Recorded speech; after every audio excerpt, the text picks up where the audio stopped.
ఒక 100 గ్రాముల dragon fruit లోపల గుజ్జు తీసుకుంటే, తొక్క తీసేసాక తినే పదార్థాన్ని తీసుకుంటే సుమారుగా 60 క్యాలరీల శక్తి ఉంటుంది. ఇతర ఫ్రూట్స్ వలె దానిమ్మ, యాపిల్ ఇవన్నీ సుమారుగా అదే క్యాలరీలు, ఈ పండు కూడా అదే క్యాలరీలు. కాకపోతే సైజ్ అట్లా ఉంటుంది కానండి, క్యాలరీస్ అంత ఎక్కువ కాదు, ఇబ్బందులు ఎవరైనా వాడుకోవచ్చు అనమాట.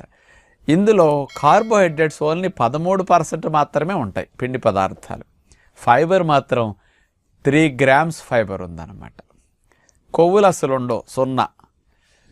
అట్లాగే ప్రోటీన్ 1.2 గ్రామ్ ప్రోటీన్ ఉంటుందన్నమాట 100 గ్రాముల్లో తీసుకుంటే. ఇది డ్రాగన్ ఫ్రూట్లో ఉన్న విషయాలు.